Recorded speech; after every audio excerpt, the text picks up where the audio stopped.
रामलला की प्राण प्रतिष्ठा में मिलने वाले अक्षत का क्या करें। काफी लंबे समय से इंतजार के बाद अयोध्या में राम जन्मभूमि पर मंदिर का निर्माण हो गया है, जहां 22 फरवरी 2024 को रामलला की मूर्ति की प्राण प्रतिष्ठा की जाएगी।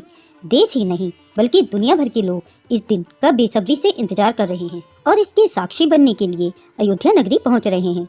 देश भर में इस दिन को पर्व की तरह मनाने की तैयारी की जा रही है, जिसके लिए हर गांव, गली और घर में खास अंदाज में न्योता भेजा जा रहा है। रामलला के प्राण प्रतिष्ठा के लिए राम भक्त घर घर जाकर न्योता दे रहे हैं। इस न्योते में अक्षत यानी चावल का उपयोग किया जा रहा है, जो कि बेहद ही पुरानी भारतीय परंपरा है। आइए जानते हैं क्या करें न्योते में मिले अक्षत का। अयोध्या के राम मंदिर के निर्माण का काम तेजी से चल रहा है। दूसरी ओर रामलला की मूर्ति के भव्य प्राण प्रतिष्ठा समारोह की तैयारियां चल रही हैं। ऐसे में कोई घी, चीनी तो कोई सब्जी अपने आराध्य को भेंट अर्पण कर रहे हैं, मगर सबसे खास सौगात रामलला की ननिहाल से आई है। भगवान की ननिहाल से 3000 टन सुगंधित चावल भेजा गया है, जिससे प्राण प्रतिष्ठा के बाद रामलला का भोग लगेगा। भारतीय परंपरा के अनुसार प्राचीन काल में लोग एक दूसरे को किसी उत्सव या कार्यक्रम का न्योता देने के लिए अक्षत का उपयोग करते थे। अक्षत यानी चावल देकर लोगों को निमंत्रण भेजा जाता था। इसके लिए हल्दी में रंगे हुए पीले चावलों का उपयोग किया जाता था। हिंदू धर्म में अक्षत का विशेष स्थान है और कोई भी पूजा पाठ, अनुष्ठान या धार्मिक कार्य अक्षत के बिना पूरा नहीं होता। भगवान राम की मूर्ति के प्राण प्रतिष्ठा में शामिल होने के लिए देश भर के लोग पहुंचने वाले हैं। इसके लिए राम भक्त गली गली जाकर पीले चावल देकर इस कार्यक्रम में शामिल होने का निमंत्रण भेज रहे हैं। इसमें एक लिफाफे में थोड़े से पीले चावल हैं, जिसमें निमंत्रण माना जाता है। जिन लोगों के घर में रामलला के प्राण प्रतिष्ठा का निमंत्रण गया है, वह यह सोच रहे हैं कि निमंत्रण में मिले अक्षत यानी चावल का क्या करें। तो बता दें कि धार्मिक दृष्टिकोण से अक्षत का विशेष महत्व होता है और इसे पूजा पाठ व तिलक में मुख्य रूप से उपयोग किया जाता है।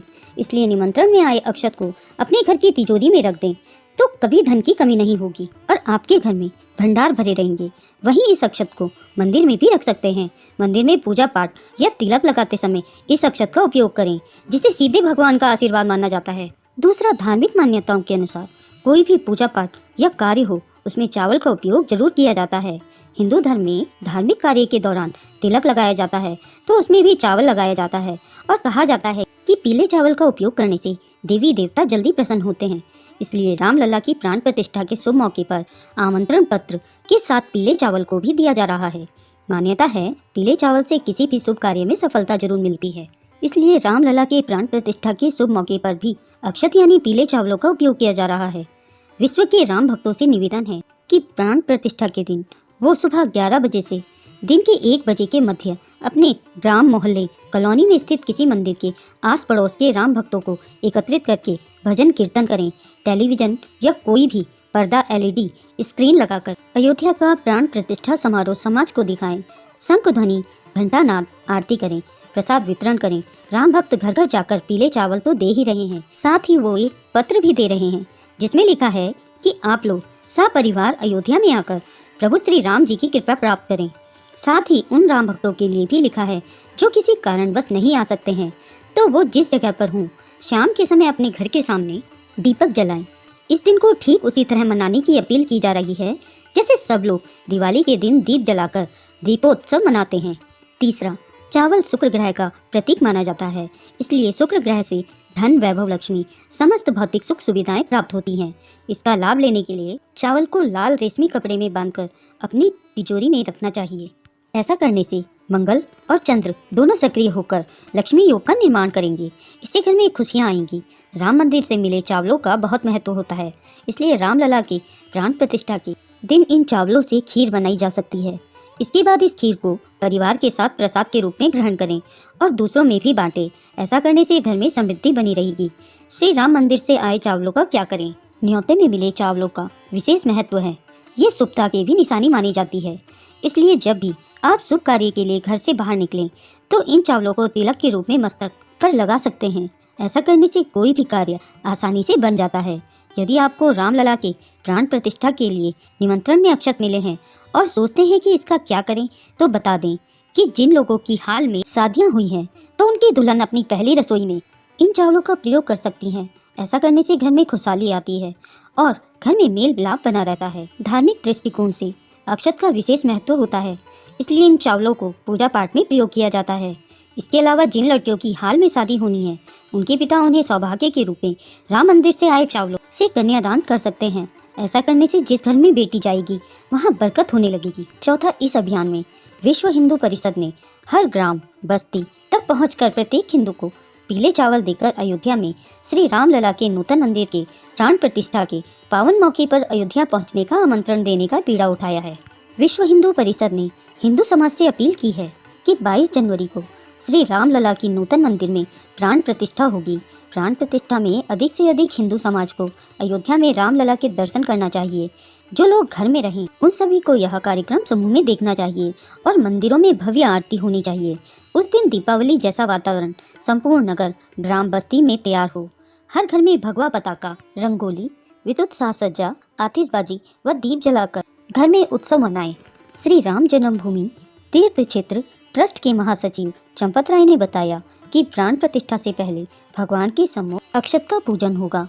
अक्षत यानी जिसका क्षय नहीं होता। 5वां ट्रस्ट की तरफ से चंपत राय ने बताया कि प्राण प्रतिष्ठा के पश्चात भगवान का जो विग्रह प्रतिष्ठित होगा उसका फोटो लिया जाएगा और उस फोटो को छपवाया जाएगा।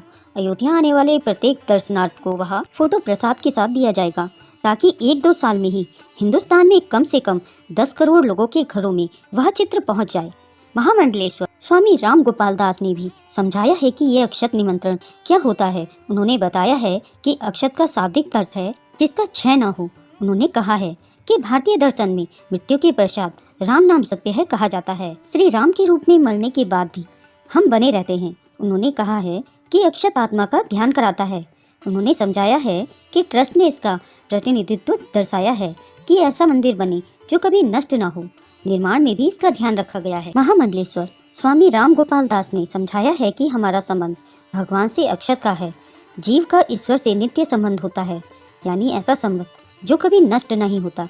उन्होंने कहा है कि भगवान के साथ हमारे संबंध होने, मंदिर के सनातन होने का प्रतीक ये अक्षत हैं। धान के ऊपरी हिस्से से निकल जाने के बाद जो चावल बचता है अक्षत में उसका प्रयोग किया जाता है। कहीं कहीं हल्दी, सुपारी और तुलसी दल का प्रयोग भी किया जाता है। उन्होंने समझाया है कि गोस्वामी तुलसीदास ने भगवान श्री राम को दही भात खाते हुए देखा था, इसीलिए इसे महाप्रसाद भी कहा गया।